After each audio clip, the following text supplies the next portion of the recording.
Prasangka. Renungan diinspirasi dari Injil Yohanes bab 8 ayat 12 sampai dengan 20. Maka Yesus berkata pula kepada orang banyak, katanya, "Akulah terang dunia. Barang siapa mengikut aku, ia tidak akan berjalan dalam kegelapan, melainkan ia akan mempunyai terang hidup." Kata orang-orang Farisi kepadanya, "Engkau bersaksi tentang dirimu, kesaksianmu tidak benar."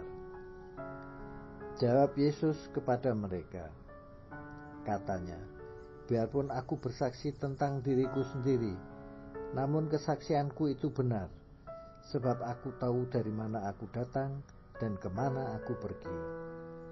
Tetapi kamu tidak tahu dari mana aku datang dan kemana aku pergi. Kamu menghakimi menurut ukuran manusia. Aku tidak menghakimi seorang pun, dan jikalau aku menghakimi, maka penghakimanku itu benar, sebab aku tidak seorang diri, tetapi aku bersama dengan Dia yang mengutus aku. Dan dalam kitab Tauratmu ada tertulis bahwa kesaksian dua orang adalah sah. Akulah yang bersaksi tentang diriku sendiri, dan juga Bapa yang mengutus aku bersaksi tentang aku." Maka kata mereka kepadanya, "Di manakah Bapamu?" Jawab Yesus, "Baik aku maupun Bapakku tidak kamu kenal. Jikalau sekiranya kamu mengenal aku, kamu juga mengenal Bapakku."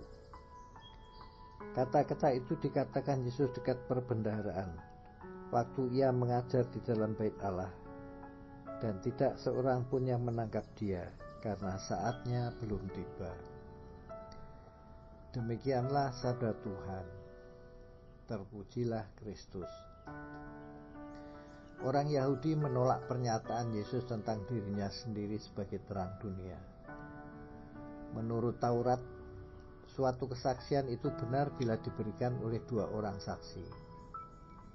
Yesus merasa bahwa kesaksiannya itu benar karena dilakukannya bersama Allah mengenai asal dan tujuan keberadaannya.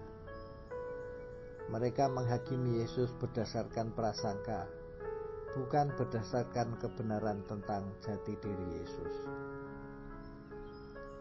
Kami pernah memiliki sebuah mobil yang kuncinya dapat disetel sedemikian sehingga ketika pintu ditutup tidak perlu memutar anak kunci, pintu langsung terkunci sendiri.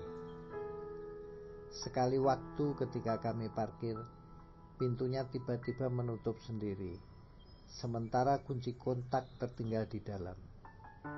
Seketika kami menjadi panik dan kebingungan. Pilihannya adalah mencari montir atau pulang ke rumah yang cukup jauh untuk mengambil kunci cadangan. Dalam kepanikan ini muncullah seorang pria sederhana setengah baya. Dia bertanya apa yang terjadi. Kami ceritakan masalahnya. Tanpa bicara apa-apa, bapak itu langsung pergi dan cepat kembali membawa sebilah plat tipis. Dengan plat itu ia mengorek jendela mobil, lalu pintu terbuka sendiri.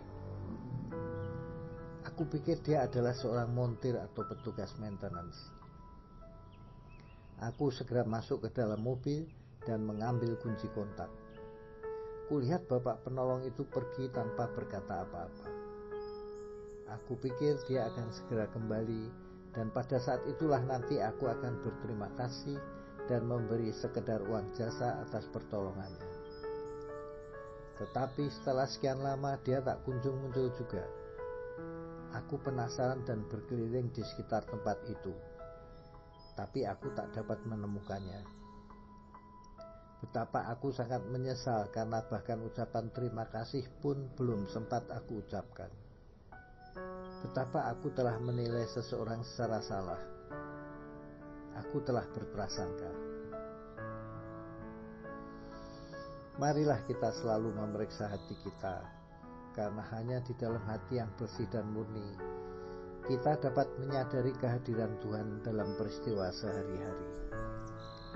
Tuhan mengajar kita melalui orang lain yang hadir di dalam peristiwa tersebut. Marilah berdoa. Ya Tuhan, bersihkan hatiku agar aku dapat melihat sesamaku apa adanya, tanpa prasangka yang timbul oleh karena ketidaktahuanku. Amin.